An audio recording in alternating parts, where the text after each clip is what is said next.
Bismillahirrahmanirrahim. Thank you all who are joining us today. Our talk today is about 5G. I would like to remind all our guests that this session is being recorded and is going to be on their face to be shown. Kindly, you can put a stop video so that it will not show on the video that is shared in social media.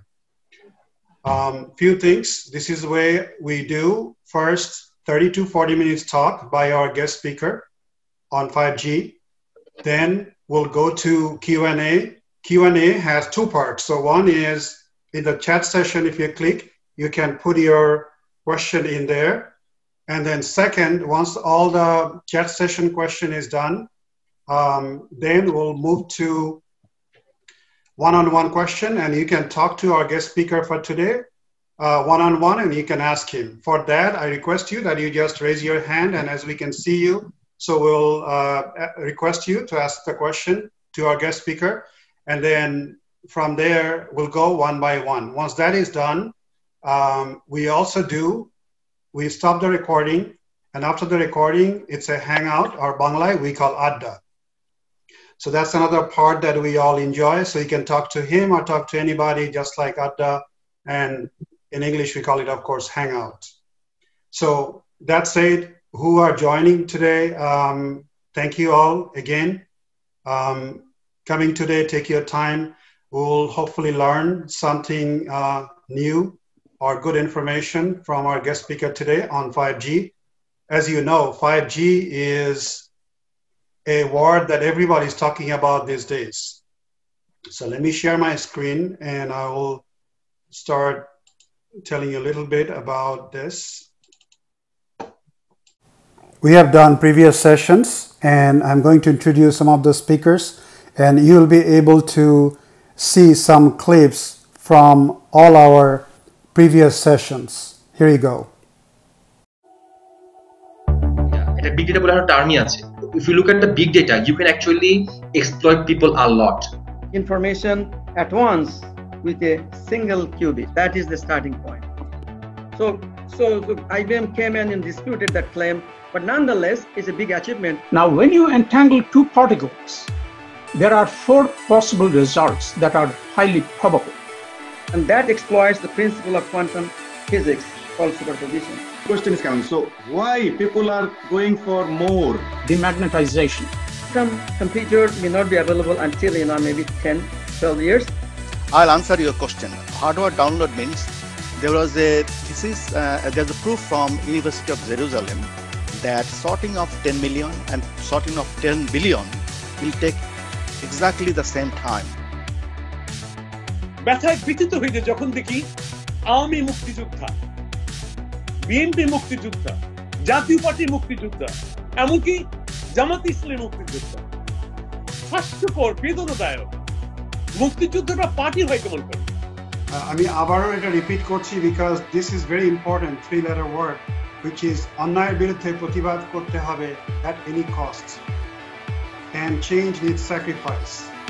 And third, মুক্তিযুদ্ধ নিয়ে কোনো রাজনীতি নয়। মুক্তিযুদ্ধ এবং বাংলাদেশের independence সবার property, সবার achievement. So water, and somebody in far away told, means he's thirsty. So he says, no, I don't need water. Give it to my brother. He might be more thirsty than me. He goes there and then hears the sound next to him. So the sister learns to the third person, he's Shahid. He's dead by now. She comes back to the second, he's dead. She comes back to the first person, he's dead. Now 3 people died but didn't drink a drop of water, considering that his next Muslim brother may be more thirsty, take the water for him. Now compare, I'm talking in a difference of 30 years. That 30 years back, before at the time of Rasulullah and the clans were fighting because the camel drank the water before. And now in 30 years time, they are reaching to a situation where they are now giving each other life, not drinking water to sacrifice somebody else. Who turned this generation? Who turned these blind people, arrogant people, absolutely illiterate people who are fighting each other? This is Islam. This is the light of Islam. আমি স্তম্ভিত হয়ে যাই। Some hardware are big in cores, some hardwares are big in number of cores. So small core, but a large number, right? And every core can do only few things. But you can have computer where one single core will do very, very large thing. সেটা হচ্ছে যে একটা থ্রেডের likelihood y অ্যাক্সিসে এবং x অ্যাক্সিসে ওটার ইম্প্যাক্টটা কি হতে পারে। Request that you just This certificate. Want to transport, and you entangle that with the particle you have, with one of the entangled particles that you have, right? Commander ছিলেন 8 Bengal commander ছিলেন late brigadier Aminul হক বীরুত্তম। দুঃসাহসী অসম সাহসী মুক্তিযোদ্ধা সম্বন্ধে দুই একটা কথা না বললেই নয়। অসম সাহসী মুক্তিযোদ্ধা আমার খুব চোখে পড়েনি, কেন কোন ফ্রন্টে কমান্ডার হিসেবে কখনো পিছনে ছিলেন না। উনি সৈনিকদের প্রতি তার অধীনস্থ যারা কর্মকর্তা ছিলেন এবং সৈনিক ছিলেন তাদের প্রতি তার কৃত্রিম ভালোবাসা আমি দ্বিতীয় আর কাউকে দেখতে পাই। is extremely dangerous. Recovery মোডে রাখি যখন আমরা একটা ডিভাইস ডিটেক্ট করতে চাচ্ছি বা কানেক্ট করতে। We know that when you have got number of units increases, sorting time lot more time, right? But it says a constancy. It says that sorting of 10 million and sorting of 10 billion will take exactly the same time if you have got infinite computing power. So hardware download means adaptive hardware. আমি তাদের কৃতজ্ঞ। আমি জানি আমি যখন পালিয়ে এসে যুদ্ধের পরে অনেক উল্লাস করেছি। আমি যখন প্রথম বাংলাদেশে সোডা বানার কৃতিত্ব অর্জন করি তখন আমার কোর্সমেটরা আনন্দ করেছে, সেই খবর আমার কাছে এসেছে। his dad too, and I think he also mentioned his name today. সুতরাং আমরা সব একই পরিবারে, বাঙালি পরিবার, আমরা সবাই নিগৃহীত হয়েছি। পাকিস্তানে আটক থাকি বা বাংলাদেশে থাকি। এই দেশ থেকে বিভক্ত করা উচিত না, সবাই হচ্ছে মুক্তিযোদ্ধা এবং পুরো দেশটি মুক্তিযোদ্ধা। আরেকটা কথা যেটা বলতে চাই, এটা হচ্ছে গেস্ট যারা আপনারা পার্টিসিপেট করেছেন এই পোলিং কোয়েশ্চেনে, হোপফুলি এটা আমার নিজেরই অনেক কিছু জানা ছিল না, আজকে এই পোলিং এর মাধ্যমে জানতে পেরেছি। আমি যখন মিশনে যেতেন like a life and death, মানে আপনি তো জানেন না আজকে ফেরত আসবেন কিনা। I am gratified. I am deeply gratified to hear everybody about that. His contribution is far beyond my contribution. He is a much bigger, greater মুক্তিযোদ্ধা than I am. Why? তার প্রতি ইচ্ছাটা, দেশপ্রেমের ভালোবাসাটা যে প্রকাশ করেছে এবং তোমার বাবা বিনা দেশে করেছে, these two person deserve accolades, tons of accolades what they have done. So with that, Mr. Mahin Hassan, please go ahead and mute yourself.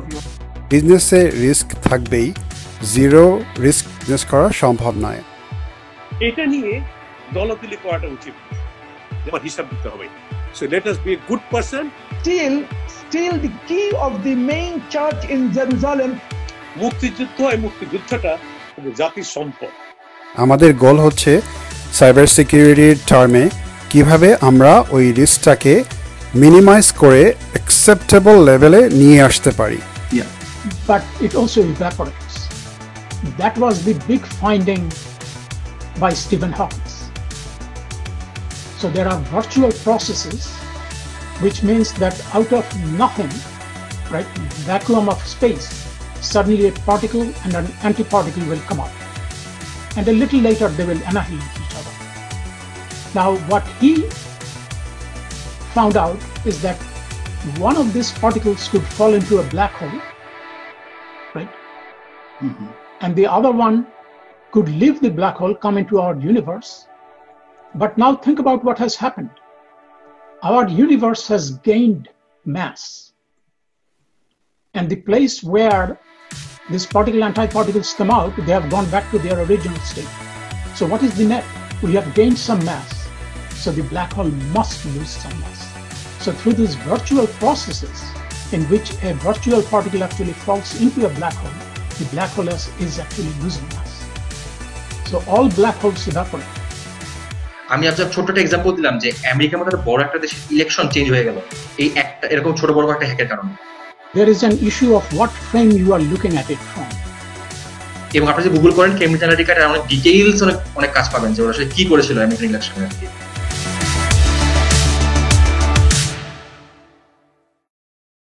You can see all these videos under Keep Talk in YouTube if you would like to. Let's go to the topic. Today's world, 5G, as you know, is a common word, and we think of them more like 5G. What is 5G? We think of speed, faster and faster, but 5G comes with more than that, and it's going to transform our lives from health to space to manufacturing. Just to give you a few examples, even the irrigation system that you have, either from farm, commercial, or in your house, that will be connected to the weather system and is going to connect you just with the rollout of the 5G.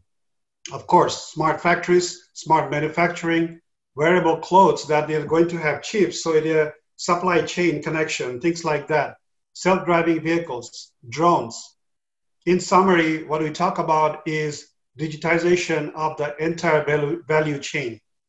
And that's why we are here today. We are going to hear from our guest speaker about all this and much more on 5G. Today, he's going to tell us how does wireless really work, what is 5G, different types of 5G, handset or cell phone devices that are coming up or still in the market today, endless possibilities, what is going to happen with the rollout of 5G that is happening now. Also a smart city concept that many of you heard. And then I am going to tell you like 2 minutes, some of you are in investments, so we are going to talk about some 5G stocks that some of you know, some of you might not know, but you can take a look, all these stocks.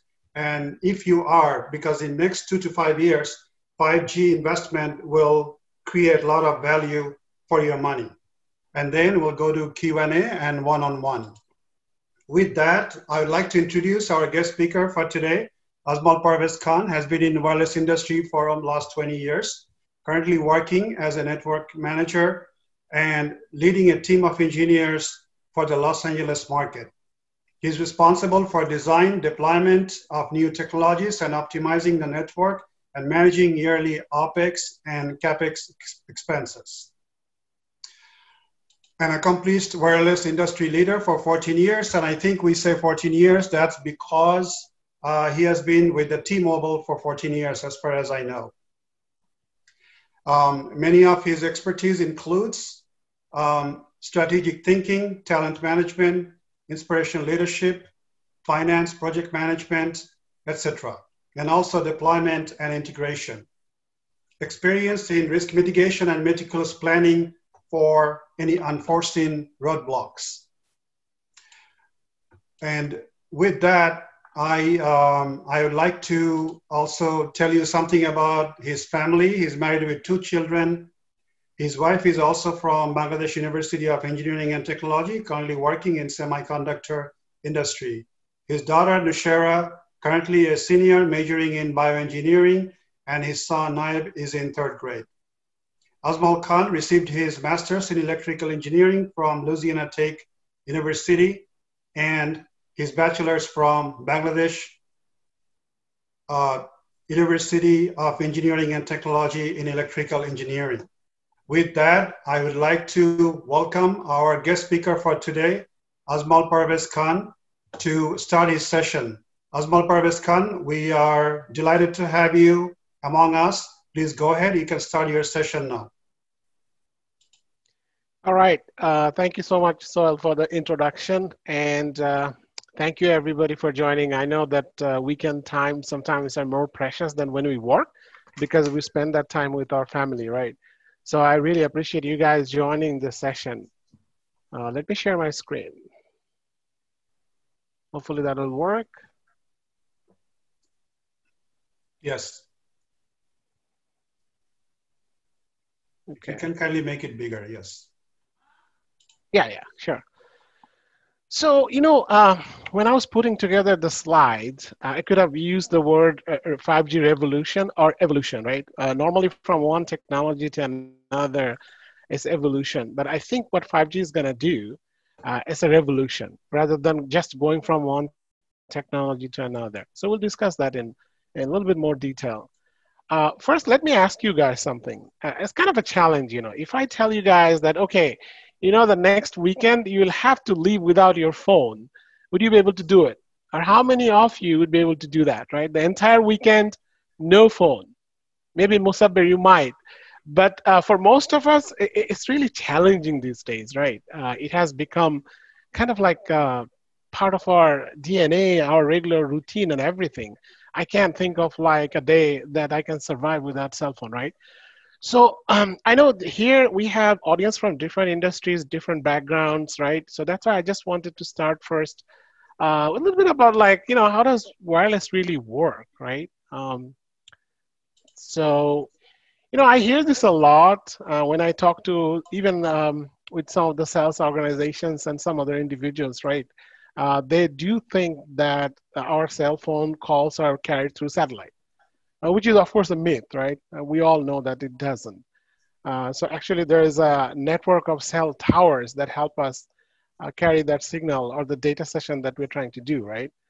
It is also a two-way communication. So basically your phone or your handset, we call it, are communicating constantly with the cell tower, right?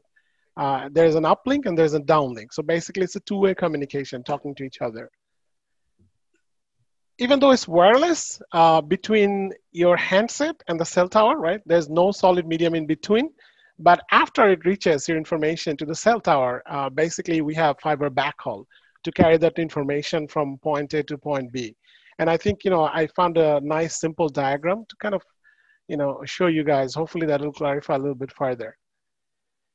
And then I think most of us have seen this, right? Or this way or that way, like you are in the middle of an important call and guess what? Your call drops, right? Nobody wants that to happen. Everybody is like, oh man. So why does a call drop? There are few major reasons, right? The first one is, as you can imagine, like signal strength, right? So if you are too far from a cell tower or the communication between your phone and the cell tower is blocked, let's say you're in an elevator, right? And then you are going down or sub-basement level or somewhere, right? The cell tower signal finds it difficult to penetrate in those areas, right? But we do go there in our day-to-day life. And over the years, we are so dependent on the wireless technologies that our expectation is this, we want it to work everywhere, right? Even you go under the water, if you're scuba diving in Hawaii, you want that to work, right? So that's the expectation I think the carriers and the wireless industry is up against, that it should be working everywhere. So drop call also happens, sometimes you might have signal strength, right? You can see that in your phone you have 4 or 5 bars, but you still might drop. Why is that? The reason is interference, right?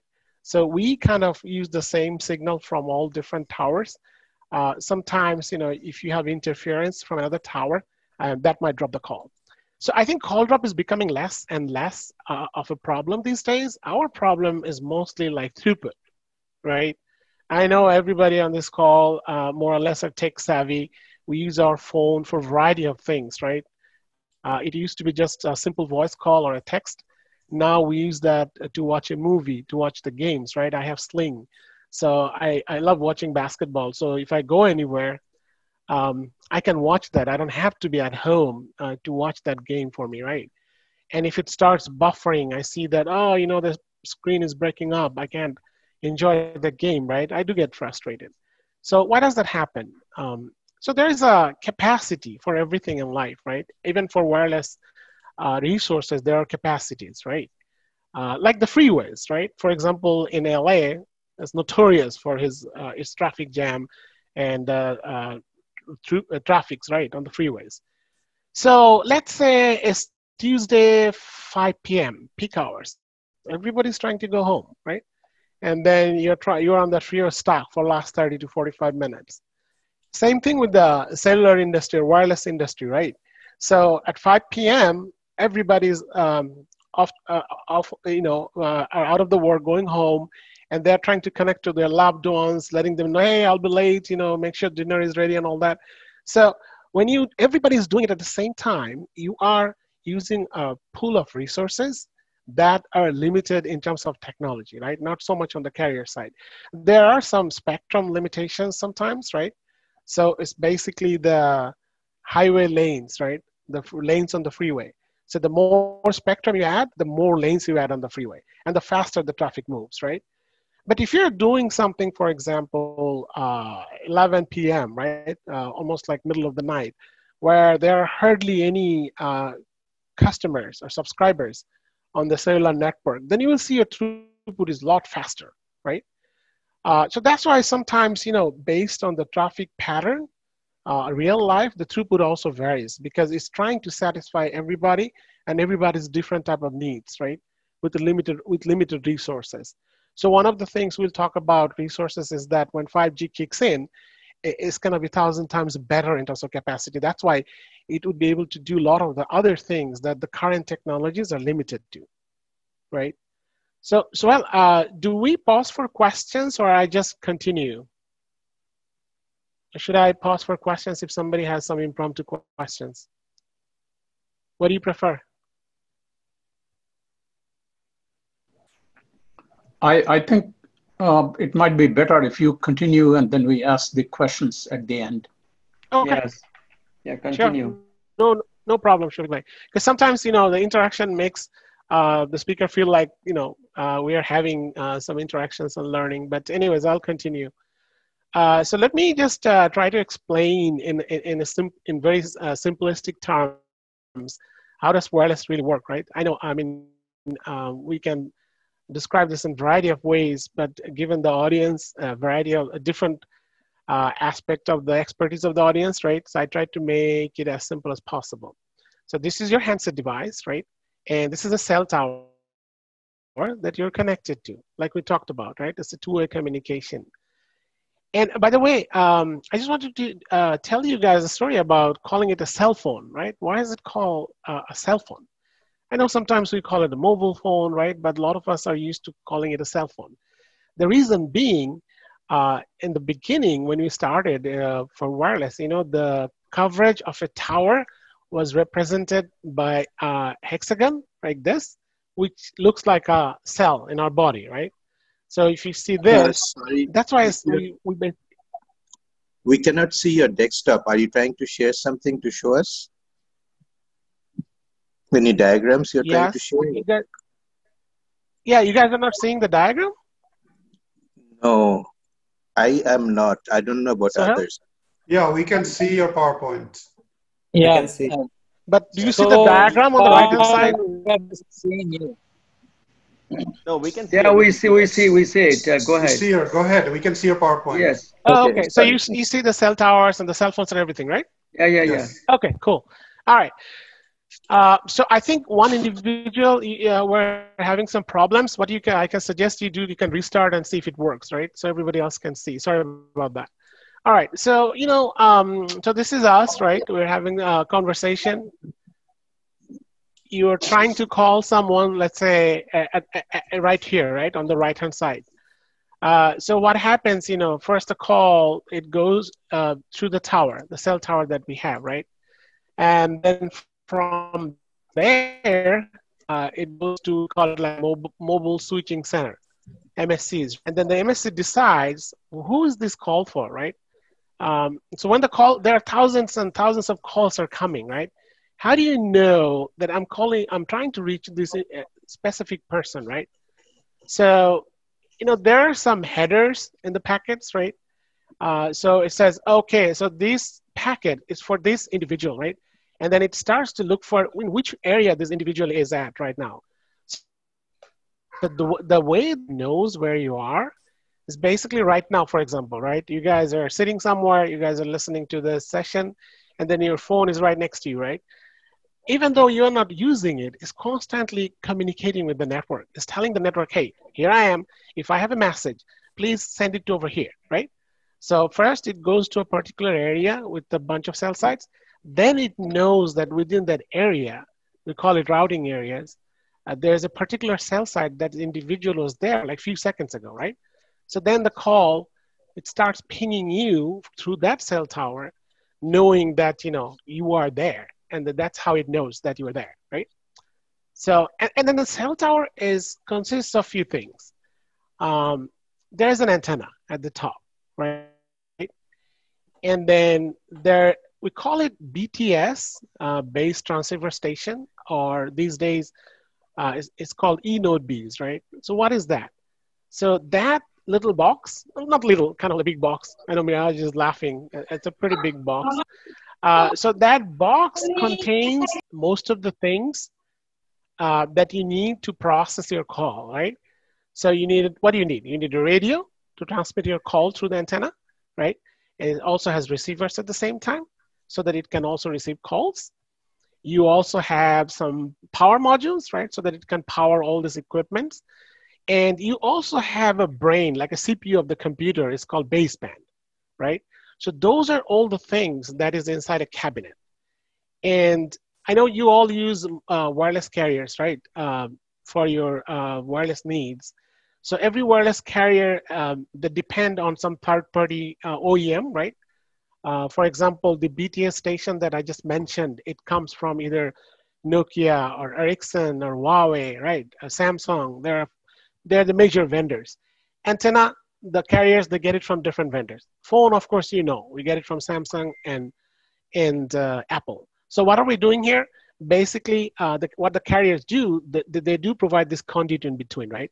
So they put everything, all the puzzle pieces together, and they make sure that everything is working seamlessly. Okay. So with that, Azmal, can I remind you, should we go for a polling question? Yeah, absolutely. Let's do it. It's a good timing. Just reminding you, I think let's launch one. This is a very basic one, and which is, what is the G in 5G? So it's a very basic question, and let's see how does our audience poll today. Kindly make your choice. Is gigabytes, gigabits, generation, or giant?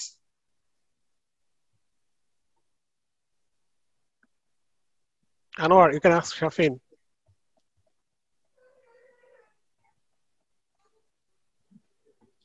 So as the poll goes on, I just wanted to remind all our guests that this session is being recorded and it will be shared in public media.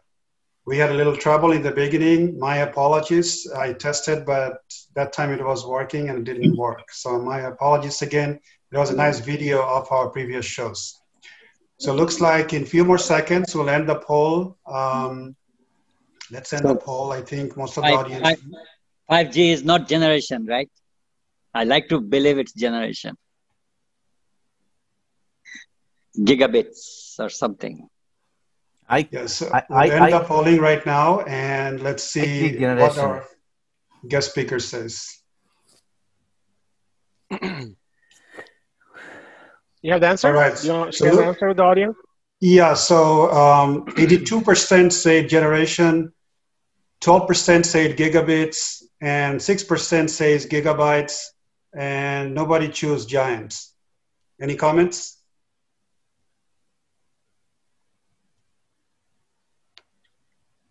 Azmal, can you hear any comments on that? No, I think, you know, it's easy to confuse because we always talk about, when you talk about wireless, we talk about speed, gigabits, gigabytes, right?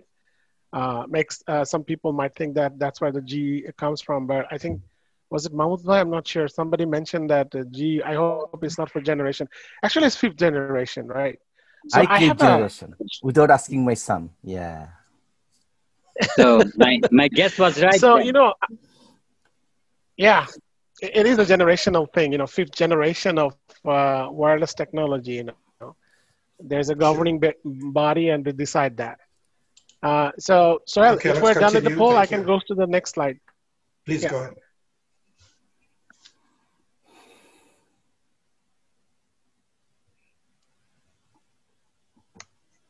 Oh, hang on. We're having a freeze moment here. We can see a slide. Internet is sometimes kind of choppy. It takes a while. Yeah, but it's not going to the second slide though, did it?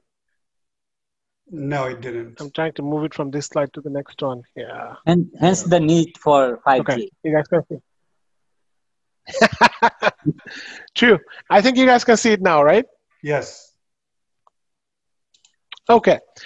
So, it's a wireless technology that delivers the speed, right? The latency, the reliability, the capacity, like I touched on a little bit, right? And it's always there, right? Increased availability. So before we dive in any further, let's look at the generations, right? So first generation was analog voice, right? It was in the 1980s. And some of us do remember this type of brick phones that we used to use those days, right? When I first joined the wireless industry here in California, I was so excited to even have a cell phone, right?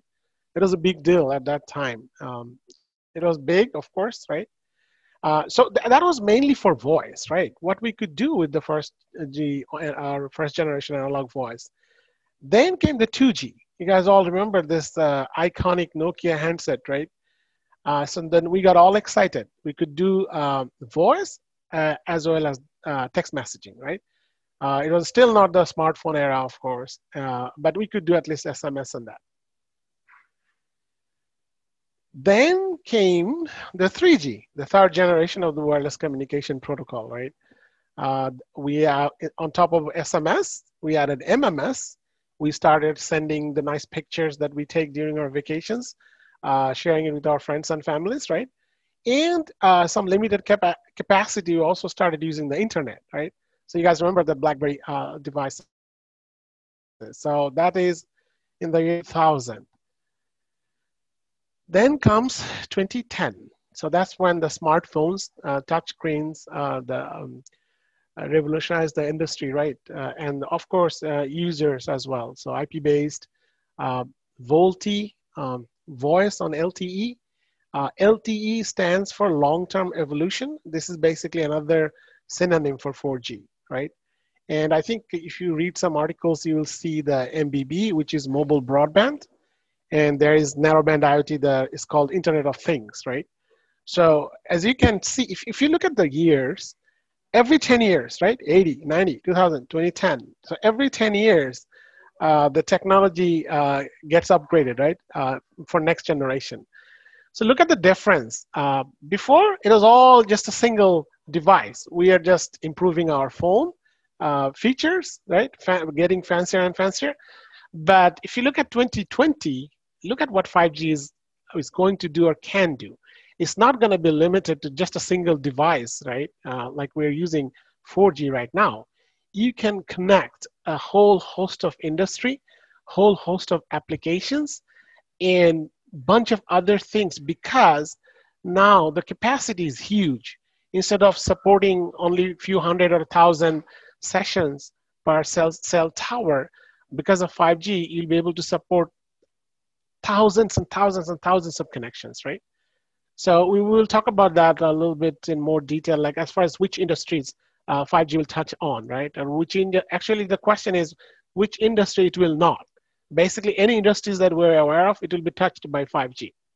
And that's why it's a big deal compared to the other revolution that we had, right?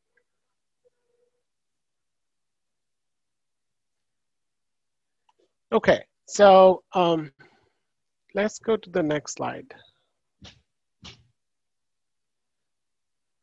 So this is the 5G promise, right? A lot of hype, everybody's talking about it. So what is it all about, right? Latency is really important. Latency is basically a trip time, right? So you're going from point A to point B, and then again coming back to point A. It's a round trip thing, right? So how long is it taking for data to go from point A to point B and coming back to point A again, right? So the latency for some applications is super critical. For some applications, it's not, right? If you're watching a movie, latency might not be as big of a deal. You might buffer a little bit, but yeah, you can live with that. But if you're doing a remote surgery, for example, if you're talking about autonomous driving, full autonomous driving, where one car is talking to the other car, right? So if this car is planning to brake, it's going to let the other car know, hey, I'm planning to brake. Are you ready to react on that, right? So in those type of applications, the latency is really, really critical. If information goes little late, right, it takes more than a few milliseconds, then guess what? You know, there might be an accident or something. So that's why it's critical in the engineering side of the house, latency. Also, the connection density is more like, you know, more efficient signaling for the IoT connectivity, right? Internet of Things is like the step before we fully go into the 5G world, right? We have deployed Internet of Things. A lot of the applications are not there yet. It's mostly theoretical, right? So we hardly see a lot of data or things happening on that. Throughput, we talked about a lot, right? We're talking about 1 gigabit per second, right? Right now, with 4G, of course, it improved tremendously from 3G. We're talking in megabits, right? 10, 15, 20, 30, 40 megabits, depending on where you live, where you work, where you play, right? If you're close to a cell tower, you're going to get tremendous throughput. If you're further away from the cell tower, it's like talking to somebody in a room, right? If you're in a big conference room, you're trying to talk to somebody from further away, you have to scream a little bit, right? But if somebody's close to you, you can whisper and they can hear. So that's how basically our device communicates with the cell towers, right? Spectral efficiency is something a little bit engineering type things, how many bits, meaning the information you can send per hertz, right? So the more bits you can pack per hertz, the more efficient it is, right? It's basically when you're sending or shipping a gift during the Eid times to your families, loved ones, relatives, right? Let's say you have a gift box, right? So that the size of the gift box, let's say it's fixed, you cannot change it. So if you put a smaller gift, which might be valuable, of course, then you have a lot of space around it, right? You can put a lot of, in the wireless world, it's called error protection, right? So you can put a lot of bubble wraps around it so that it doesn't get broken because it's valuable, right? So the bits per hertz efficiency is also dependent on that. Sometimes, you want to send a lot of data, less error protection, because the RF environment is very clean. You don't need a lot of protection, right? But sometimes, let's say if you're far away from the nearest cell site and the cell tower needs to connect with you, then what it does, it sends less bits and more protection, because it knows that if it tries to send more bits, it might be corrupted, right? There might be retransmission needed. So it will decide that, hey, you know what? Your environment is not as good, so I'm gonna send you less data per session, right? And more protection, those type of things. Capacity we talked about, network efficiency, we also talked about, we would be able to do so many things that we cannot do right now because of the limitation of the 4G or LTE that we have today. Let me check the time here. So do you remember what time did I start? Is it around 10:30, 35-ish or 40-ish? Okay. Let me try to change the slide. I know this slide looks a little bit engineering-ish, but I just wanted to put it up there, and I'll try to explain it in layman's terms so that everybody hopefully understands, right? Again, the cell tower, your cell phone, right? And then you see a green solid line and you see a dotted orange, right? So we call it user plane and control plane. The green is the user plane, you're sending data. And the dotted line is the control plane, right? You're sending signaling information when you're not sending data. You're talking to cell tower via that channel, right? So this is our standard LTE. We have enhanced packet core. And if some of you are a little bit more interested and have done some reading into 5G thing, you will hear the NSA option and SA option, right? NSA is non-standalone, basically. That's what most of the carriers have today. What that means is that, yes, they're launching 5G, which is this added cell tower here, right? But it is using both the existing LTE technology and the new 5G Node Bs, right? So that's why it's called non-standalone. It's still dependent on your LTE or 4G structure, right? And if you look at the packet core, still the same that for the LTE that we're using. So what we're headed towards, and then few carriers, including the one I work for, already launched the SAS, which is standalone, right? So then we're gonna break the ties from LTE, and 5G will carry your data to begin with. Your voice, if you're making a voice call, still it's gonna go through LTE. You know why? Because you don't need a lot of bandwidth for that, right? If you think about it like a slice of things, right? For voice, you need a very tiny slice of spectrum to transmit it through. But if you're talking about data, you need a big pipe, right, to send that data. So that's why, when you become standalone, then you get your 5G core, dedicated core, right? Then all those latencies and everything that we talked about in terms of what it's gonna offer, this is what it's gonna offer. And that's the reason, because now you have a dedicated 5G core to support all your 5G things, right? So I hope, it was kind of not that complicated as far as understanding, if you hear these terms, right? NSA versus SA, all that stuff. So this is the first lack of better term, the first step of 5G, right? And then ultimately, this is going to be standalone.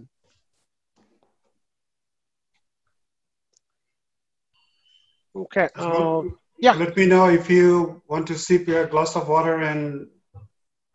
I do actually. So go ahead with your quiz. Yeah, please.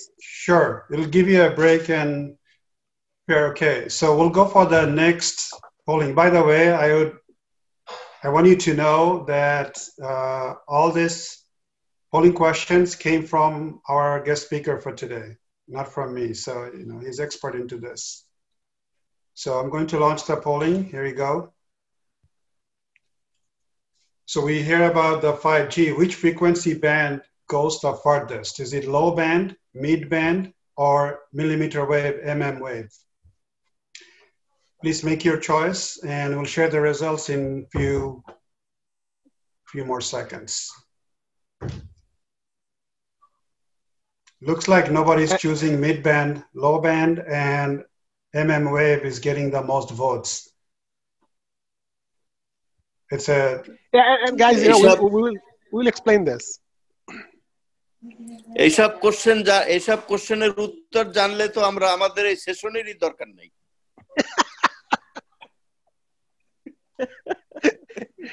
Kabir bhai, it's kind of growing the interest so that next time I talk about it, you guys pay attention.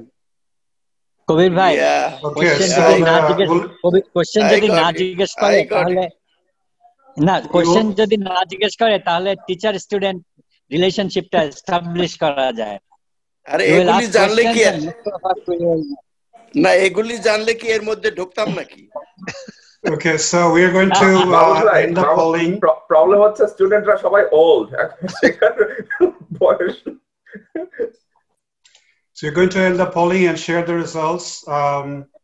Let me share the results here, which is low band 47% and millimeter wave 53%. And honestly, I do not also know, so I'll request our guest speaker to talk a few seconds about this. Yeah, absolutely. So, yeah, thank you, Soel. You can close the poll. So I was going to touch that because you guys, if you read some technical articles, right, you will hear all kinds of 5Gs, right?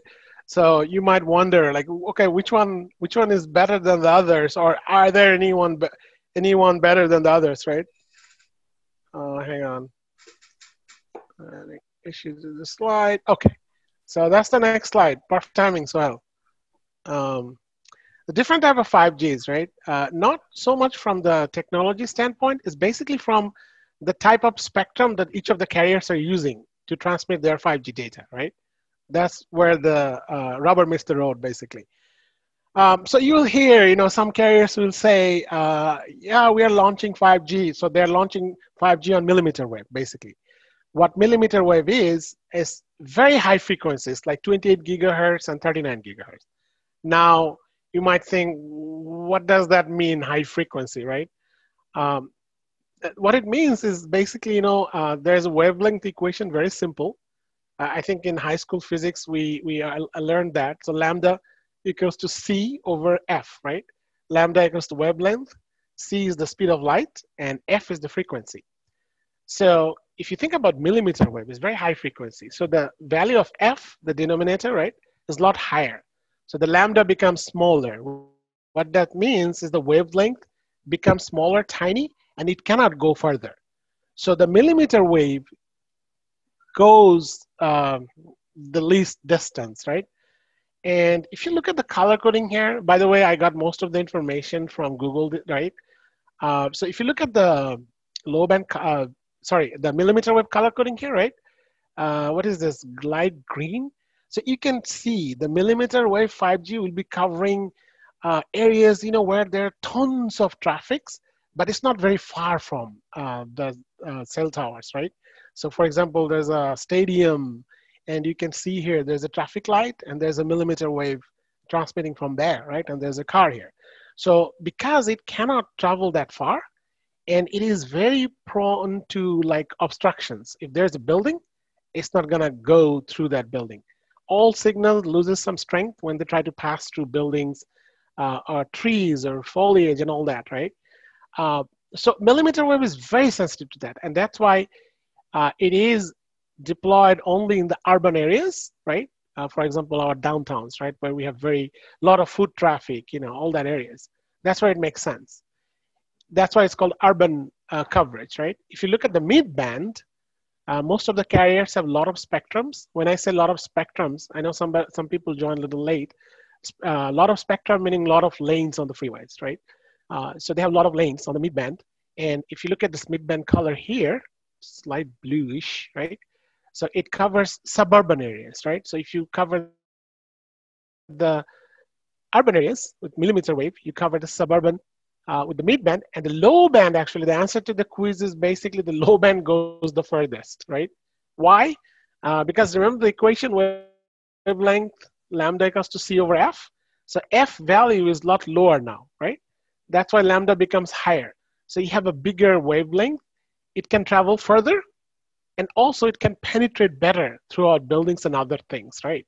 So that's why low band sometimes is called the Lamborghini of spectrum, right, in the wireless industry, because it can go really, and that's why if you look at the color coding here, right, the rural areas, right, we talk about the Midwest and all those areas, that's where the low band has the highest bang for the buck, because it can go miles and miles and miles because of that wavelength, right?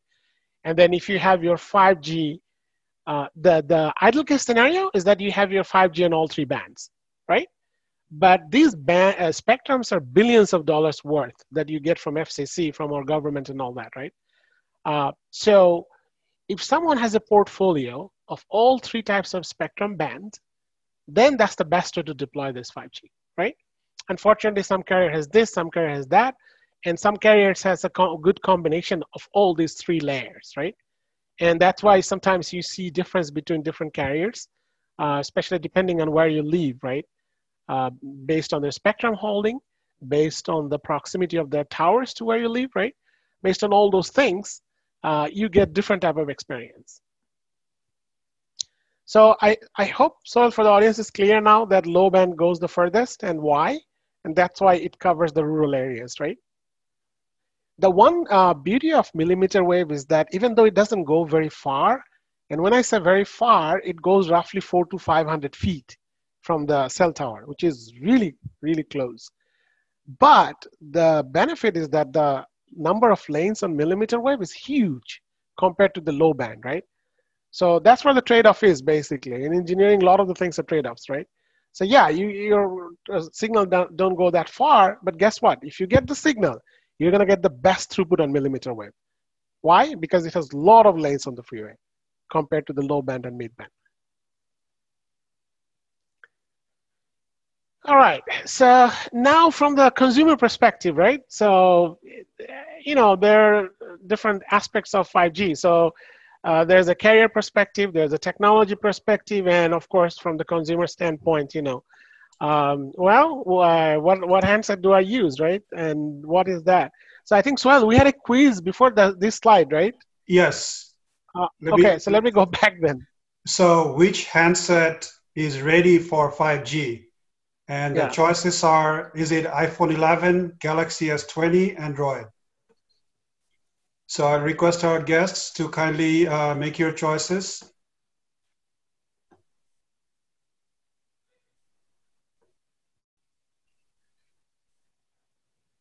So it looks like our guests are very aware of and very knowledgeable on 5G because most of them got the correct answer. And those who didn't, they know already by now.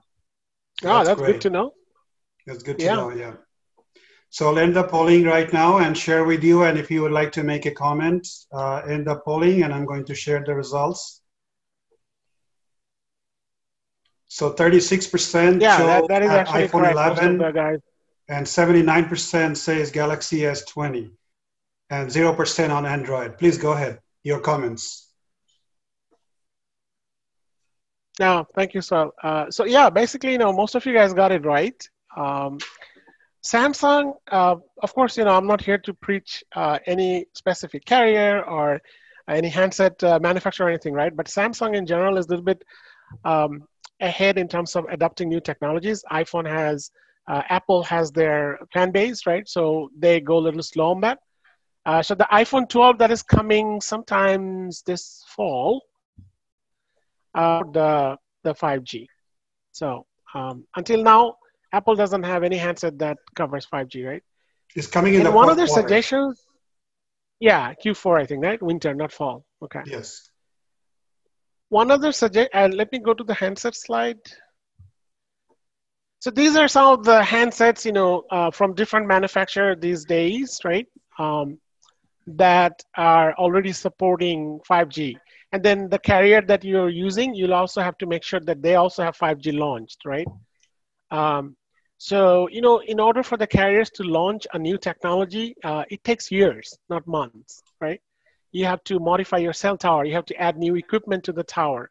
The old equipment do not transmit the modulation or support the modulation of the new technology, right? So it takes a long time. Once the network is ready, then handsets and other vendors, they start coming with their products. One thing, when we go to a store for any carrier to buy a handset, we normally look at the fancy stuff, right? The megapixels, how does the screen look and all that, which is all cool, good. I'm nothing against that. One thing you guys also should check, even for non-5G handset, is that does my handset support low band, right? The reason I say that, because with the same carrier, if you have two different handsets, one supports low band and one doesn't, if your handset is the one that does not support low band, you will get less throughput, you will get less coverage, even though you're sitting right next to each other. And then you both are using the same wireless carrier. So that's why, one of the things we often miss as consumers is that which phone will support, the carrier the best in terms of what band that handset use, right? And commercially, they kind of use this kind of strange terms, B12, B71, right? These are basically low band. You can Google it, and you can see the phone that you're planning to buy, whether they support these low bands, right? For any carrier, because like we discussed earlier, the low band goes the furthest. So you want to make sure that your phone is capable of getting that low band support. And then you'll always see better coverage, better throughput, and make your life easier. All right, let's see. So let me go to the next slide. So I'll keep me honest as far as time, right? So let me know how long do I have. I can skip something, expedite. Because without the interaction, I'm not really sure, is it going above the audience head, or you guys are grasping some? Go ahead, continue, and they get to ask you questions. If anything went over the head, that's where the Q&A and all the stuff will help. So just please go ahead and continue. Okay. All right. Thank you. So in large scale scheme of things, right? Right now, like I showed before, it's just a handset. And then after that, it's going to go in 3 different directions, right, with 5G.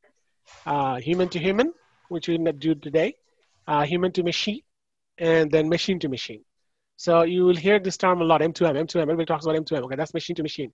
So without having someone personally looking after these communications, the machines will automatically talk to each other, right? So you don't need a lot of supervision on that. So let's start with human to human, right? You guys heard about, we are also actually doing the video calling on 4G, right? Virtual meetings, wearables, social networking, and all that things is under the human to human, right? If you look at the human to machine, there are some other industries that falls under both human to machine and machine to machine. I've heard about smart cities.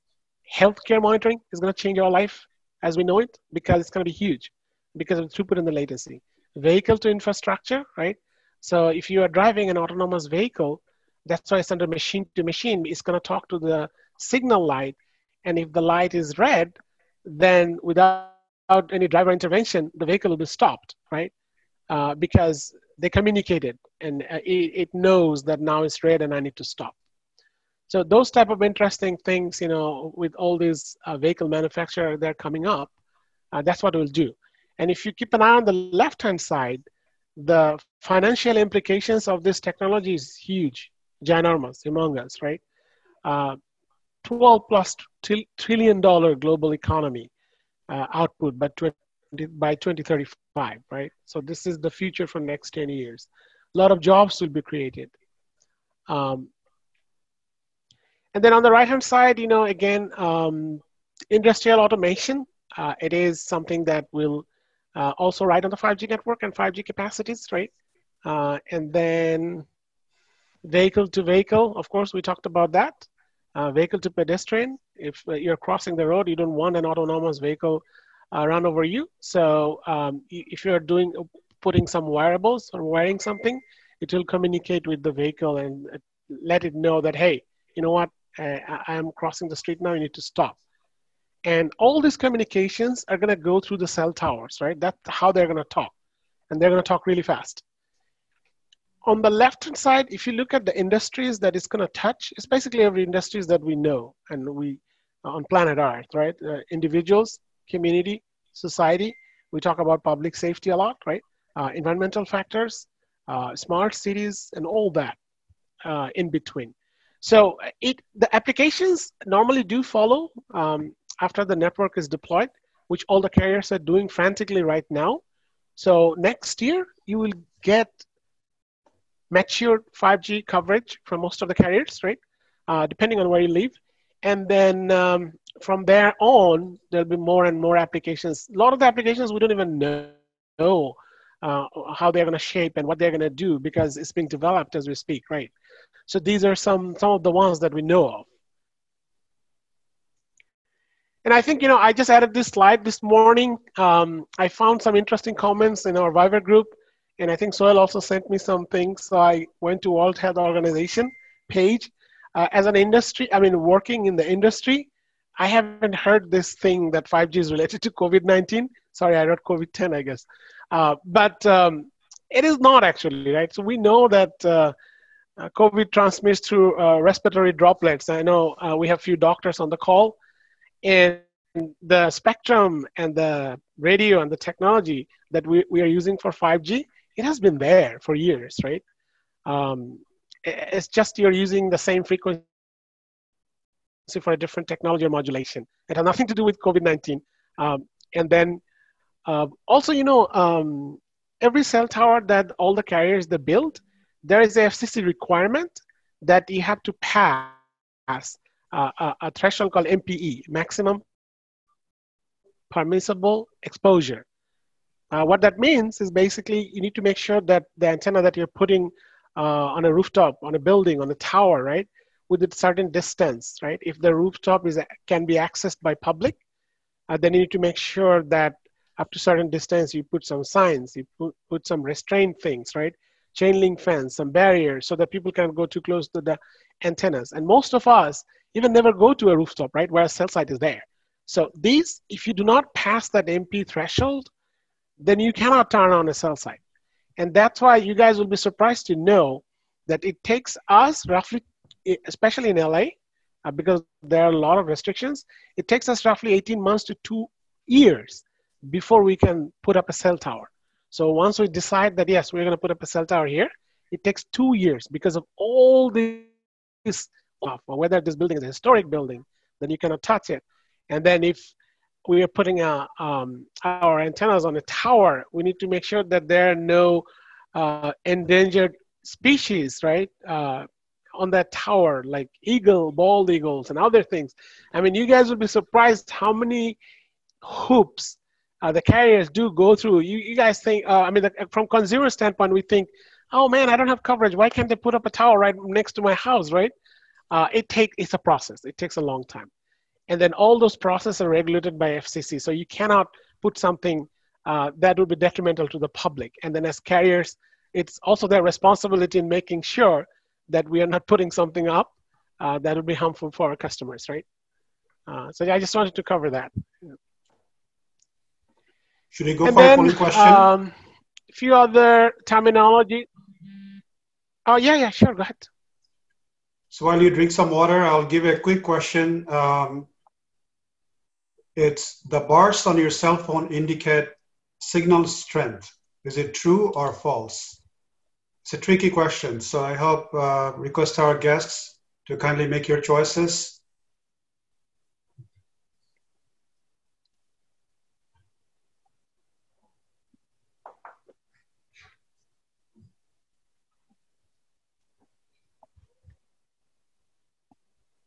So we'll end the result and share the results with you, end the polling and share the results with you as we're going on. So I think this was the easiest of all polling, which is bars on the cell phone indicate signal strength, true or false. 79% they say it's true, and 29% said false. Please go ahead. So I think most of you guys, yeah, thank you. So I think most of you guys got it correct, right? It's basically the signal strength. It's measured in decibel. So yeah, the more bars you have, the more signal you're receiving from your cell tower. And that's why you can expect better throughput in it. You can expect quality calls without any interference, right? That's why we have one more polling question. Let me know when you're ready. It's on decibel. Oh, yeah, let's do it now, Sohail. I think it's kind of relevant to the first question that you just shared. So, yeah. Sure, you want to finish it now? Yeah. Okay. Yeah, let's do it now. I'm almost towards the end of my presentation anyways. So this one says, which decibel indicates the weakest signal strength?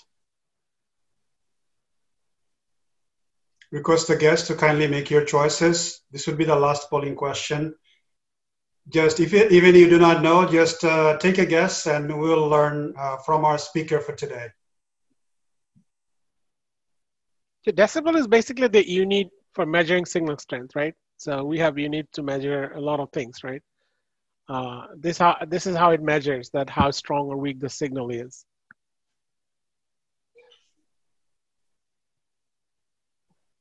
So most of our guests already made their choices. Let me share it with you. Please give me a second.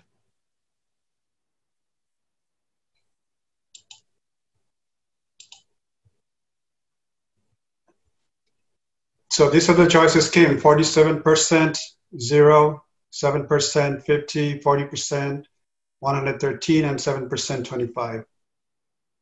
If you could explain, because I think it's a little bit technical. Yeah.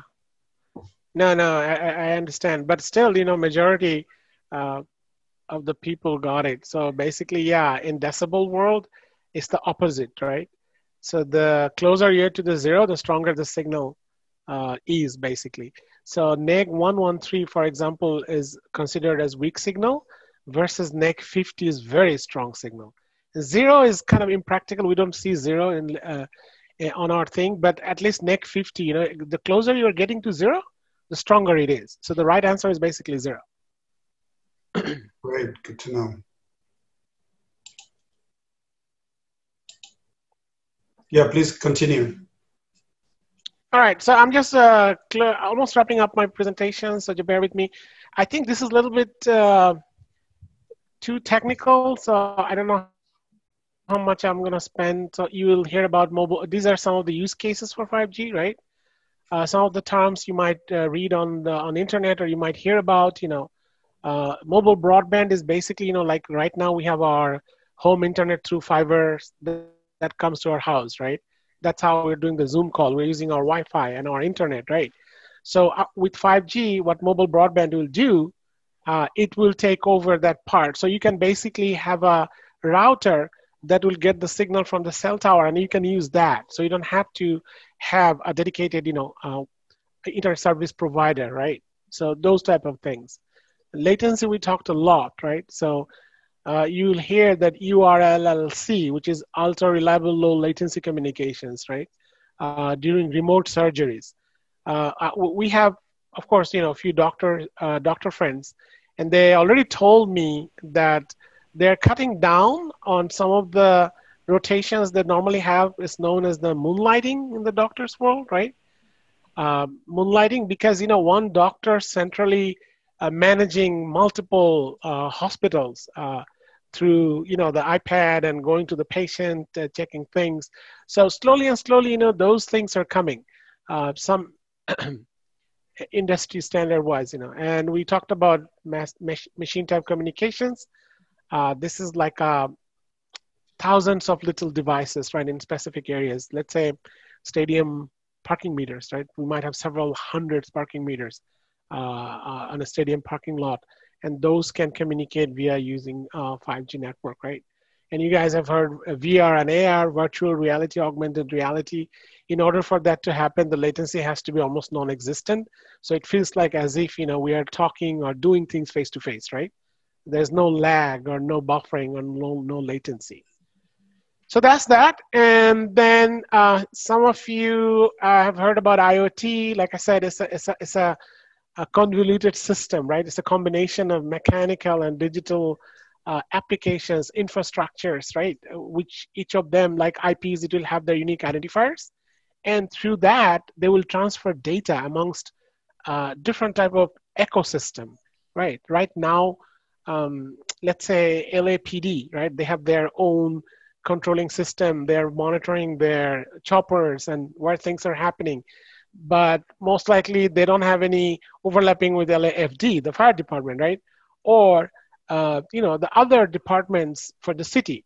So this IoT and the 5G, that will take care of all those things. It will centralize everything, and you will need minimum supervision from humans. So it will be like machine will learn the algorithms, and then machine will help you to decide how to communicate with all those things, right?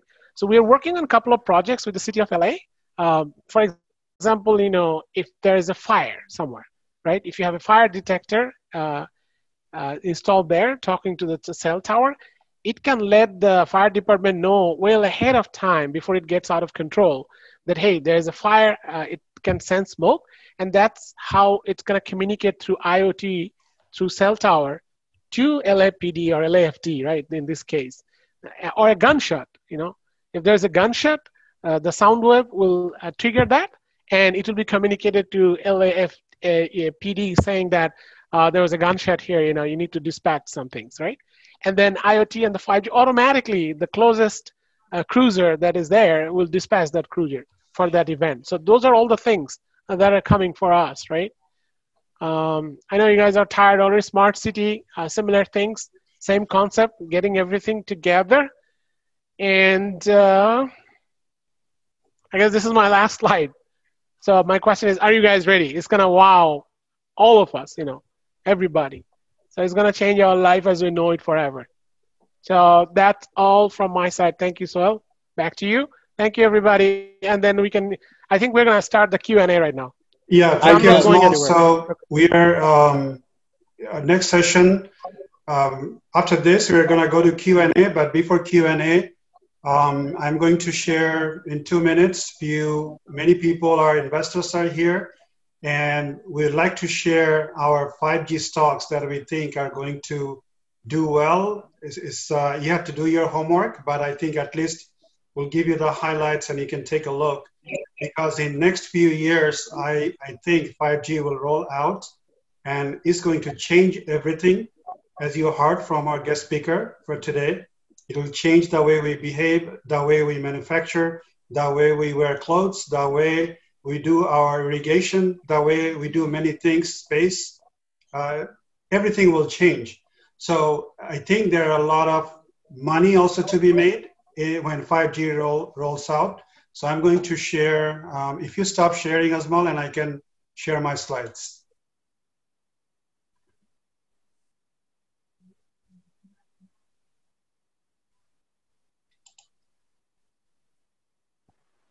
And much needed disclaimer, this did not come from me. I think Soel mentioned it in the beginning. Correct. So because he works for T-Mobile, and I did not get it from him because I like investments. So I also always look at, different type of stocks. And today, this is just, you need to do your homework. Can you see my screen though? No. Okay, just a second. So who's suggesting these stocks, Sohail? Not suggesting. These are the stocks. Let me share the screen. So you are doing the ones best performed for past few years or something. Yes. Azmal, it was a wonderful presentation, very informative, খুবই ভালো লাগছে, and thank you for doing this. I did not know a lot of things, and I think it was a very useful presentation. তোমার ও যতক্ষণে screen আনার চেষ্টা করতেছে এই জন্য আমি I took the opportunity কথা বলার জন্য. No worries. Thank you so much for the feedback, Mahmoud bhai.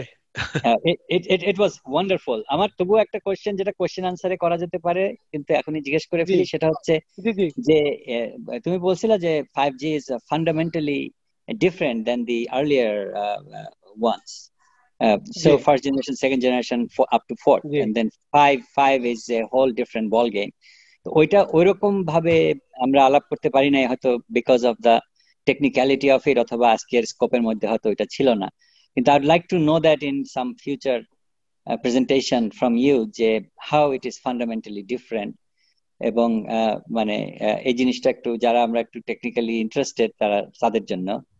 আর আরেকটা হচ্ছে যে তোমার ওই যে চার্ট যেটা ছিল, যেটা 80 থেকে 90 থেকে 2000 and then 10 and then 20 5G.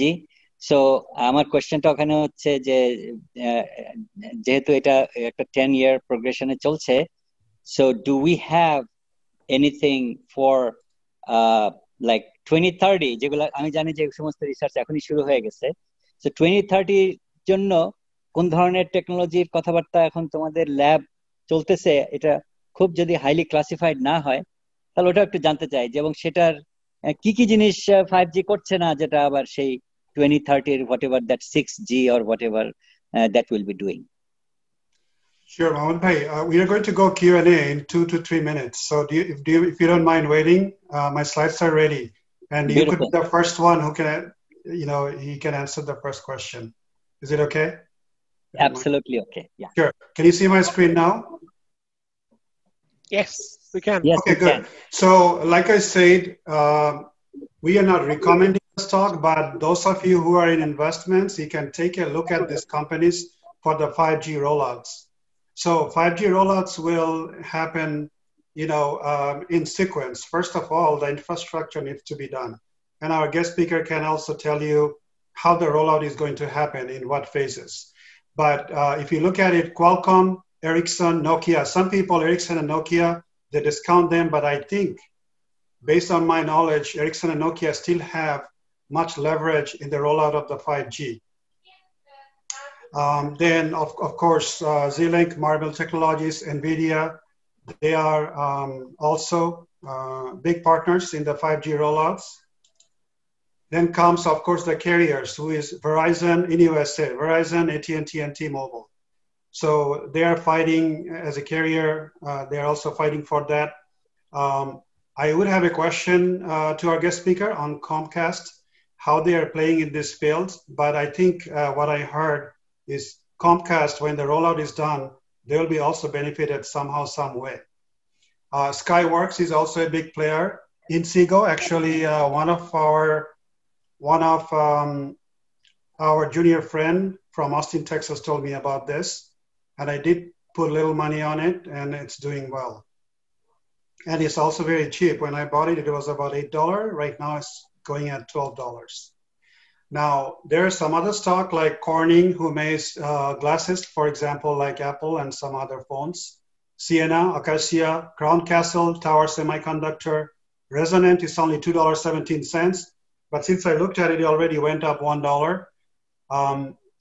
Let us not forget about Amazon. One of the biggest beneficiary would be Amazon. And the other beneficiary would be self-driving vehicles. And what do you call the other one? Drones. So self-driving vehicles and drones will also have big benefit out of the 5G rollout. Now, if you are not interested in individual stock, you can also take a look at 5G ETF, which is Sensor, SNSR, 5G, FIVG, and the XTL. By the way, all of this, you need to do your homework and talk to your whoever guides you in investing, but you can take a look at that. And one of the biggest player, I think it would be, is Apple also. So Apple and Amazon is going to reap big benefit when the rollout is done. Apple is going all the way because they will be the device provider. They're the manufacturer. They also carry the device to the consumers and to the businesses. So we believe that these stocks, you can take a look. When you invest, make sure you do your research first and hope you make some money from this 5G that is coming and in front of us. So in next 2 to 5 years, this should do very well.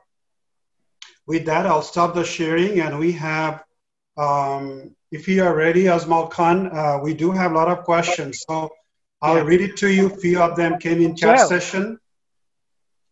Sorry, Sorry, can you go hear me? ahead. Yes, I can hear if you. you don't mind, it's better for me if I read the questions and try to answer, because some questions are related to each other, right? I think that'd be easier for me. Is it okay? I will read it to you, a few of the question, because I wrote it down for you. And the reason is because so that you can think of the answer while I am asking the question, at least for first 5 or 6. Okay. And then you So can just, go ahead. But I before can start that, do you with mind, do you mind yeah. answering Mahmoud Bhai's question? I think he already... Yeah, I was going to go there. So I was going to answer Mahmoud's question first, the verbal question. So basically, Mahmoud, the first one, I agree. How 5G is doing all these things in the background, right? That was not the scope of today's call. That is something that we normally do internally with engineers and all that, right? So if you're interested, I can definitely do some, I guess, one-on-one or something like that, right? And the second question about next generation. So this is everybody, the 3GPP, the governing body that decides how the standard is going to be for the entire world. They have started working on 6G, right? It takes a lot of time, like you mentioned. But as far as the detail and everything is still way too early. Because, you know, they're trying to figure out the 5G right now. And once it's said and done and everybody's using 5G, then, you know, the carriers will start chasing down the 6G path, you know, and to see how they can launch those. So if you ask me, it's a little bit too early for that one. Thank you. Okay, so I will thank you, Azmal. So the first question comes from Shaju from Austin, Texas, and he's always here every time there's a session going on, and he always has good questions. So the first question comes from him. It says, when you say low band, did you mean 700, 800, 1800, 1900? So first of all, Shaju, thanks for attending the session. And this is a great question, right? I didn't mention it. Yes, so when we say low band, right? Those are the bands, not 1800, 1900, those are mid bands. So the low bands in US are normally 600, 700, 800, and 850. And there are some 900s internationally. I think Bangladesh, we have 900. So those are the low band spectrum. Mid band is 1800, 1900, 25. There's a 2.5 gig, we call it 2500, right? 2100, those are the mid band. And millimeter wave will be in the gigahertz range, like 39 gigahertz, 28 gigahertz. That's a very high spectrum band up there, right? So thank you for the question. I hope this answers your question. Thank you. So we'll go to the next question, which is COVID-19. There are some questions, but you already answered those. Comes from Tawheed, also from Austin, Texas. He's asking, who is the leader in 5G? Is it AT&T, Verizon, or T-Mobile? And the other question he also had is, what are the skills that we need to prepare for 5G? Okay, so Tawheed, thanks for your question. Who is the leader in 5G? It's a very difficult question to answer, especially since I work for one of the carriers, right? They have all different way of saying and doing things, right? What you hear and see on ads and everything. What I can tell you though, all three carriers you mentioned here do have 5G right now, right? Depending on if you have a handset or not. So for some carriers, they have 5G in the urban areas. And for some carriers, they have 5G in both urban and rural areas because they have mid-band, they have low band, and they also have millimeter wave, right? Very difficult to answer. It will depend on where you live, For example, if you're in Austin and then a lot of the carriers have deployed millimeter wave in the urban areas, if you go to downtown Austin on the Capitol building, you might get 5G there, right?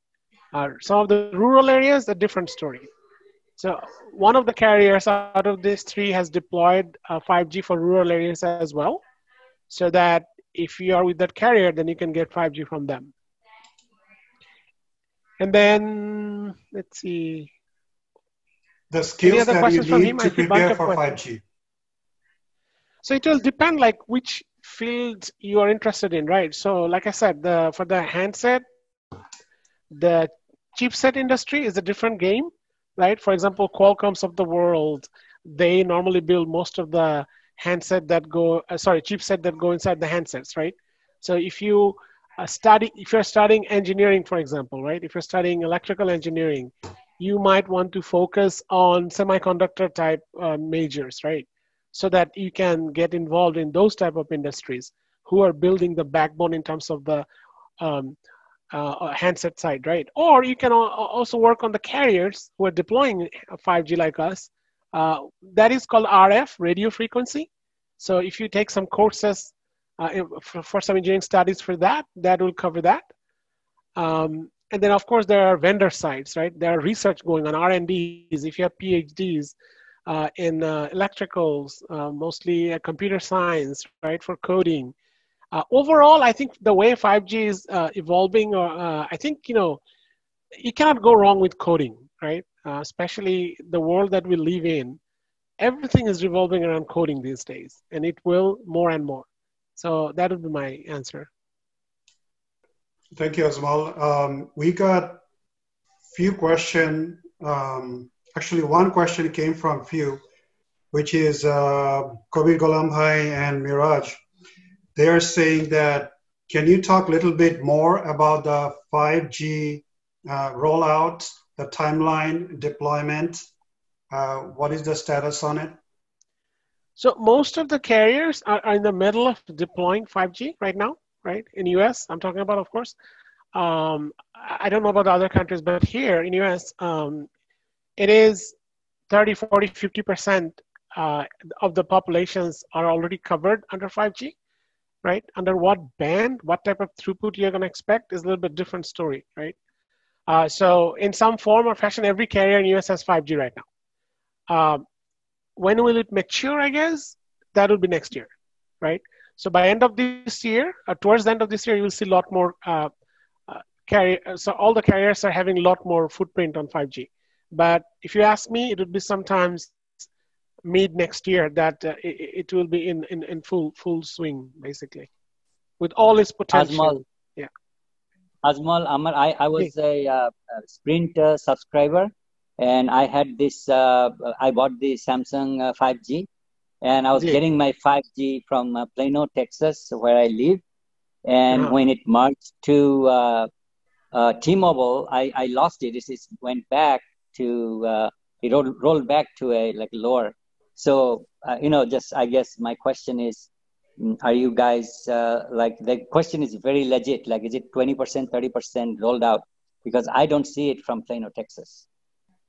So you're saying you had Sprint, you had 5G, now you don't see it because they merged with T-Mobile? Yes. Okay. So, okay, Mohammed Bhai, I think we have a few more. We have to also have some other question. And then you can take Mohammed Bhai's. So Shafiq Bhai is saying, I am puzzled about the issues of distance versus frequency asked in the quiz. In physics, higher frequency can go the furthest, not the other way around. Is it possible that one uses high frequency in urban areas, which is small distance, because it needs to sample small objects, car, for example? Lower frequency, which is longer wavelength in rural areas, because there is less need to sample small objects. Any comments? Well, Shafiq Bhai, you know this more than I do. So basically, it's not so much on the frequency, it's more on the wavelength, right? Like I was saying with the equation. So higher frequency has lower wavelength, and it's not about also distance. Even if you put a higher frequency in a rural environment, it's not going to go far, right? So from the same tower, there's nothing there out in the boonies. If you transmit both high frequency and low frequency. Low frequency will definitely go 10, 15 times further. And also in the urban environment, inside the in-building penetrations, we call it, right? You might have signal outside, but you don't have signal inside, right? Why? Because your walls and all these are absorbing the signals. So even for that, if you have bigger wavelength with low frequencies, it penetrates better. So the signal loss in those obstructions will be less for higher wavelength low band frequencies, whereas the high frequencies will die down. So it will not be able to penetrate and you will not get coverage inside the house or the building. So it's all about the wavelength, and it's inversely proportional. That's the opposite of what we do with radio signals. For example, shortwave radio, right? It goes the farthest. Now there is an issue of the atmosphere, the role of the atmosphere in it. But I mean, we think of it in exactly the opposite way. So a higher frequency, it has larger amount of energy. It remains true to its form over a longer distance than a low frequency wave. The low frequency wave has less energy, and its correctness, its devolvement into what is not correct, that happens much faster. Right. So Shoaib, it's not so much on the power or energy that we have. It's a pure inverse proportion of the wavelength, basically. It's the same thing, because your wavelength is directly connected to the frequency, because the wavelength times frequency is a constant. Right. So whether we talk about higher wavelength, which is the same as lower frequency, or lower wavelength, which is the same as higher frequency. So frequency and wavelength, they are not two independent things. I mean, you can use one or the other to mean the same thing. So I'm really puzzled by that. I think we can talk offline. Sure, great. Okay. So sure. Next question. Thank you. I know he's a physicist, not only physicist but renowned, and I'm sure he had good questions.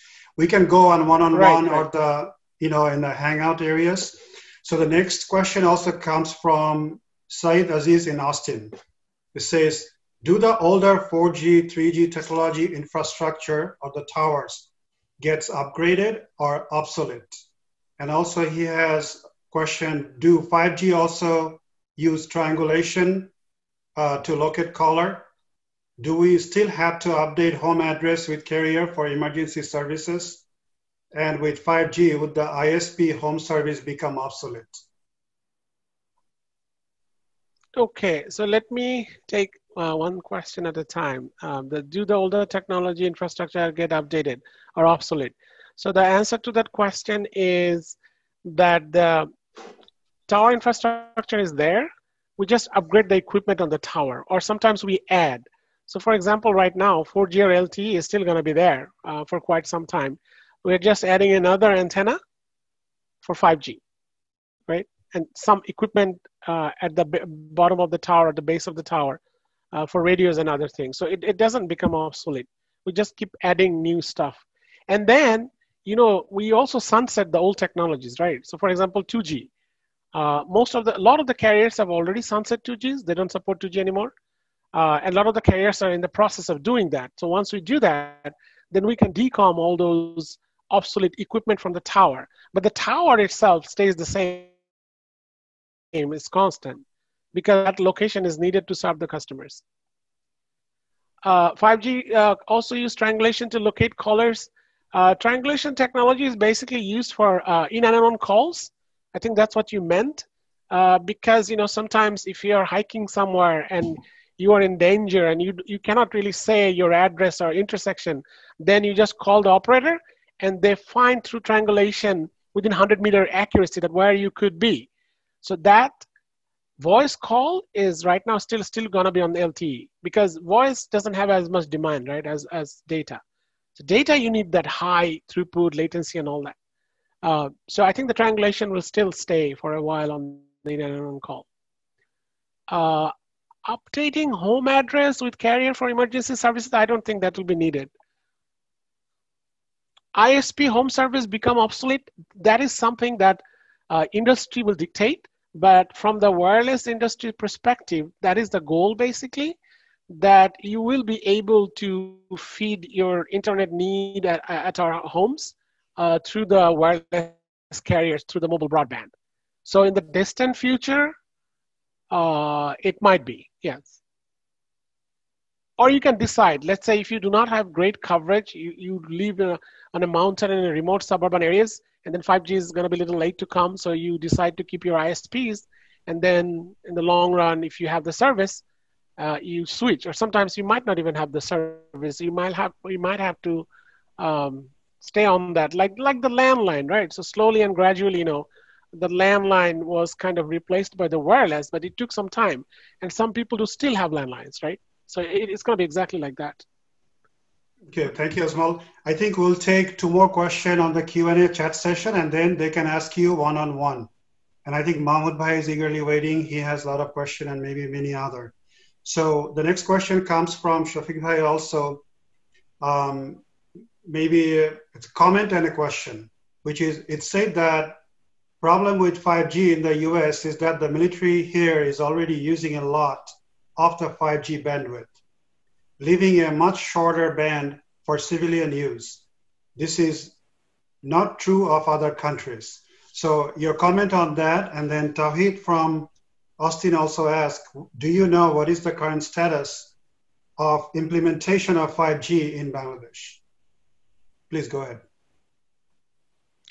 So to answer Shafiq Bhai's questions, you are right in the sense that US military has a lot of spectrum holding.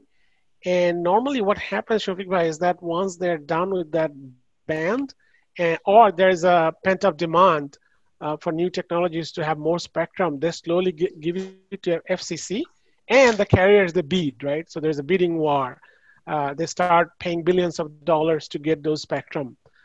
So yeah, I mean, we get a lot of our spectrums that we're using, that FCC gets through military. But as far as, you know, nobody knows how much spectrum and what band they're holding because of obvious reasons, of course. Let's see. Next question was from Tawheed. And then, you know, we can only... Sorry, go ahead. Yeah, just a quick closure on Shafiq Bhai's comment is like, other countries, I do not know, to be honest with you, but that's how, as an industry insider, I know that in US, it is played out. And a lot of the, even some of the very valuable spectrum that could be more useful to the public are held by other entities, you know. And then down the line, when let's say 6G comes and we need more spectrum, then they will be forced to give more spectrum for the carriers. So that's how it works normally that I have seen.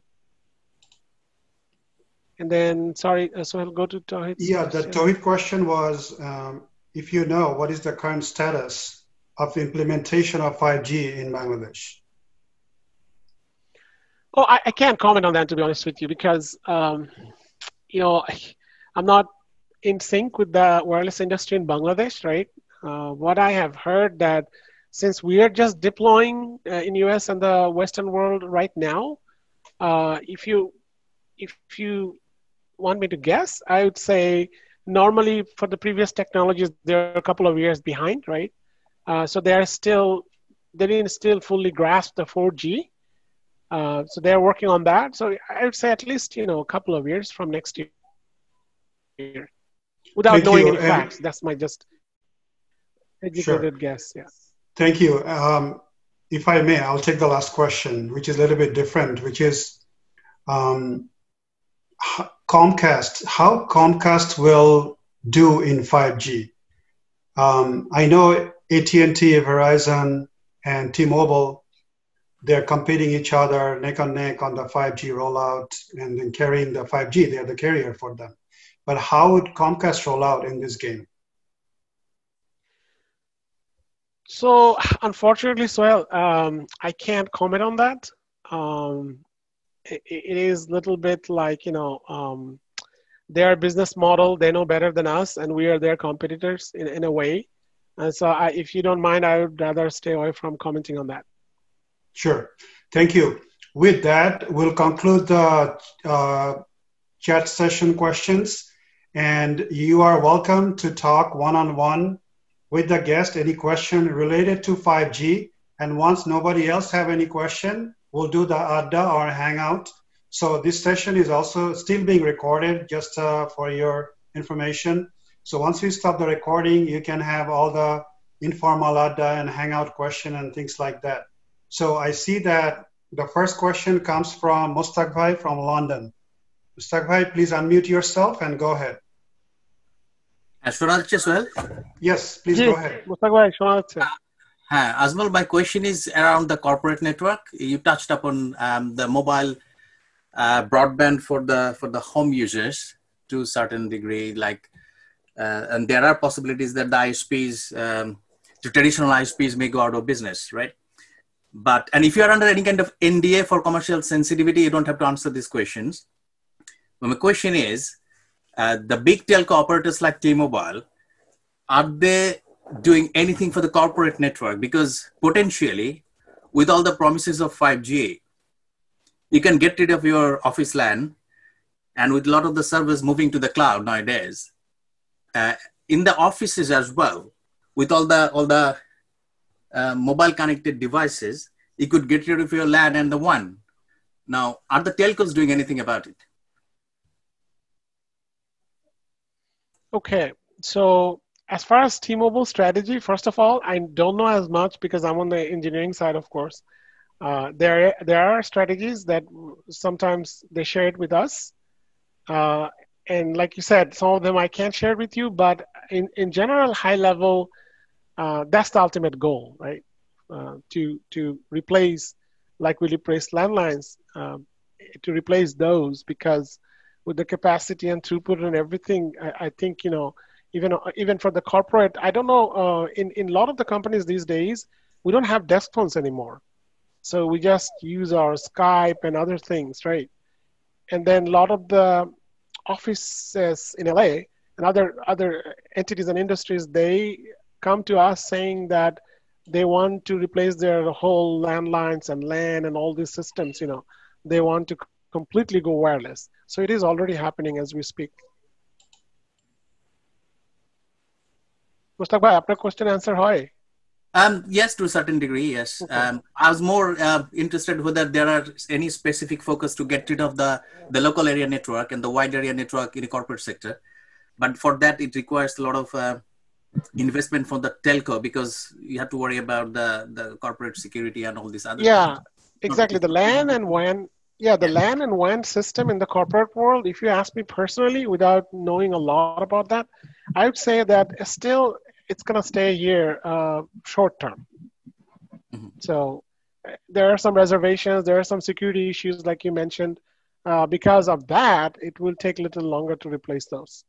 Yeah, because with all the bandwidth and the low latency infrastructure of 5G, potentially the LAN and WAN could be replaced. Yes, but comes eventually. like more of like the political issues and other things. Technically, I think it could be ready, but my interest was like whether any of the telcos are focusing in that area or not. But by the sound of it, it's probably a decade away before corporates get into that. Yeah. Go ahead. Second thing, Azmal, you know, on the IoT, and you had some fantastic examples of traffic lights and the cars and things like that. Now, until and unless it's a very homogeneous environment right across the urban and the rural area, do you see the IoT devices are successfully communicating within a 5G and non-5G network? And is that from a engineering point of view, can that be very successfully rolled out? So, because a car could be in a densely signal area within the city environment, and that's all fine. And the potentials are like we could have a smart traffic light signaling system depending on the camera picking up of the number of cars, and then, you know, if it is a T junction or a four-way junction, things like that, depending on the car volume, the signal could change, and lots of forecasting and the peak hour focused traffic data could be incorporated within the traffic light. Similarly, if the car is moving out of the city to the rural, the village area or the motorway highway where the signal could be poor, and then things will fall apart and may not work as efficiently. So if the environment is not very homogeneous, how these things will work? So you're right on the money. So the IoT applications that we're talking about right now is basically kind of standalone, right? So I think Sohail in his slide had irrigations. So some of the applications we are hearing about, like, just a quick communication with the system, and then it goes to sleep, right? The one that example that we talked about and you just mentioned is more like you said, without a homogeneous 5G deployment, that's not possible because, the safety always comes first, right? So those will be coming farther down the line. So these are not like next 2-3 year thing, if you ask me. But isolated ones, it will start happening. That does not impact safety, for example, right? So remote surgery is going to be towards the tail end of the 5G, right? Use case scenario. But other things are going to happen sooner. Like, for example, like the example I gave, like the fire happening somewhere, right? You can just put some devices underneath around the city, and it can communicate with the only 5G. So one thing with IoT is that most of the carriers are deploying IoTs only on the 5G spectrum. So there's no interaction between 5G and 4G, right? And those communications, latency is not as critical. It is critical, but not as critical as a remote surgery, of course. So some of them are perfect, a little bit long term. Yeah. Ji, Mahoday, bolan. Can I interrupt? Oh, sorry, Akhtar bhai, bolan. Thank you, Azmal. It was very informative. And thank you, Sohail, for arranging all these webinars, for educating us, especially the ex-cadets. And today, I just want to take this opportunity to invite you all. There will be, on mental health, there will be 3 psychiatrists will be speaking. So if you have time, please attend the 10 p.m. session. Thank you. 10 p.m. Eastern, Texas time 9, and California time 8. Yes. New York time is 10 p.m. Yeah. Eastern Anybody time. else? Any other question on? Please go ahead, Shafiq bhai. Yeah, I think I have the answer to the question I asked Azmal. Okay. As a physicist, I was thinking of a situation when there are no obstacles. How far do waves go? The free space loss, yeah. That's right. Whereas for folks like you, the important thing is the reality where there are lots of objects. Right. So it turns out that there is another property of waves called diffraction, how a wave bends around an object. So if you have lots of objects, then the high frequency ones are problematic.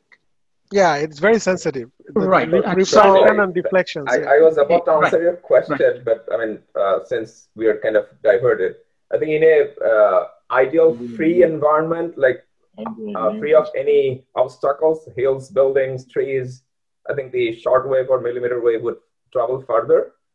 But in a real world, I mean, you have all these obstacles, and then the high frequency tend to lose its strength while traveling through all these obstacles. So that's why you can't really travel that far.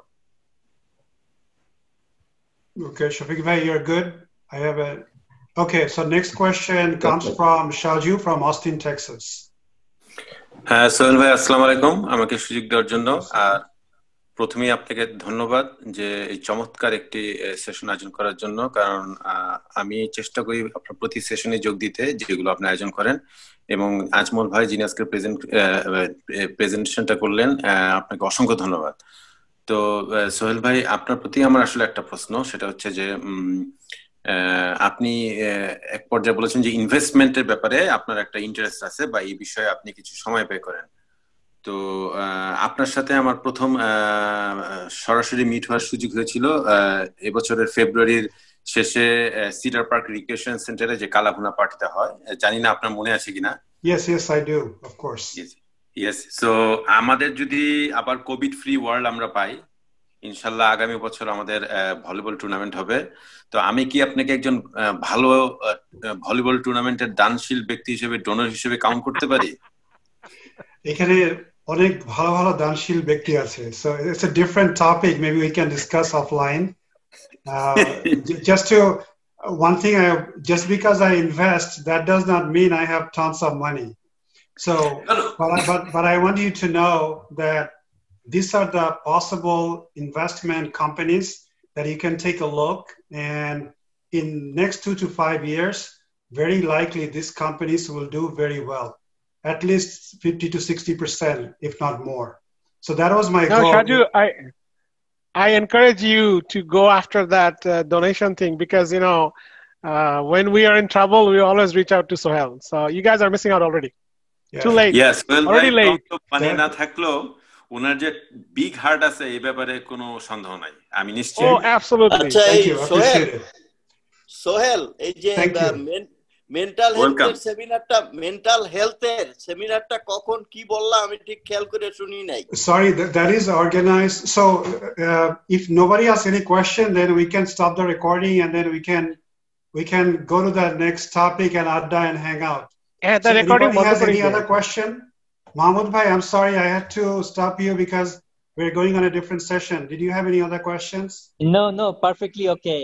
It was a personal kind of question যে আমার ফোনে কি হচ্ছে না হচ্ছে। So আমি মাহমুদ ভাই, আমি আপনাকে শুধু একটু হাই লেভেল বলি, পরে আপনাকে আমি ফোন করে বলতে পারি। আর সেটা হচ্ছে কি, এখন যেহেতু স্প্রিন্টটা টি-মোবাইল মার্জার হচ্ছে, স্পেকট্রাম গুলা স্প্রিন্ট থেকে টি-মোবাইলে আনা হচ্ছে, ঠিক আছে? তো ফর দ্য ট্রানজিশন পিরিয়ড আপনি একটু আপস এন্ড ডাউনস এরকম দেখতে পারেন high level, but eventually this is all for the better, because we are building the infrastructure so that we can transmit those spectrums that we got from Sprint, basically. So from Sprint consumer perspective, this is very short-lived, but you will go back with more firepower. Beautiful. তোমার একটা question ছিল, একজনে জিজ্ঞেস করলাম, কে করছিল, সেই কোশ্চেনটা ছিল এরকমই যে মানে when মোটামুটি তিনটা মেজর প্লেয়ার যারা আছো তোমরা প্রোভাইডার সাইডে, তো তোমরা মানে মোটামুটি রোল আউট কি 3-4 বছরের মধ্যে মানে 90% কভারেজ এরকম একটা চিন্তা ভাবনা, নাকি আরো বেশি সময় লাগবে, 2-3 বছর? না, 3-4 বছর লাগবে না মাহমুদ ভাই, 3-4 বছর লাগবে না। এটা মেইনলি হবে হচ্ছে কিছু দিস ইয়ারে, mainly next year, and by year after, which is what, 2022, right?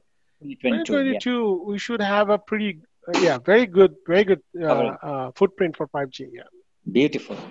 Looking forward to it eagerly. আচ্ছা সোহেল ভাই, শুনুন আমাকে।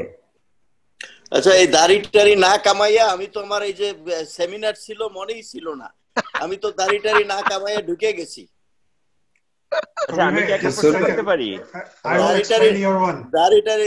দাড়ি না কামাইয়া একটা টি-শার্ট পরে ঢুকে গেছি, আমি তো রেডি ছিলাম। No problem. This session is being recorded, so we'll pause the stop and then I'll give you the updates. Miraj is also from this industry. Miraj, do you have any question, or do you want to add something to it? No, definitely. Thank you, Sohail bhai. So Azmal bhai, আপনাকে অনেক ধন্যবাদ এটা মানে এই present দেওয়ার জন্য। তো কিছু টপিকে আমি একটু কমেন্ট করতে চাচ্ছিলাম আজমল ভাই। ফার্স্ট অফ অল, এই যে আপনি বললেন 5G এবং স্পেশালি মিলিমিটার ওয়েভ, যেটার পেনিট্রেশন পাওয়ার কম, তো এটা একটু কন্ট্রাডিক্টিং যে আপনি বলতেছেন যে penetration power com, in building solution যেটা হবে, যদি পেনিট্রেশন ভালো না থাকে তাহলে আপনি যেটা বললেন পসিবলি ল্যান এবং ওয়ান কে রিপ্লেস করবে, এই ব্যাপারে আমার একটু দ্বিমত আছে আর কি। এটা আপনি কিভাবে দেখতেছেন?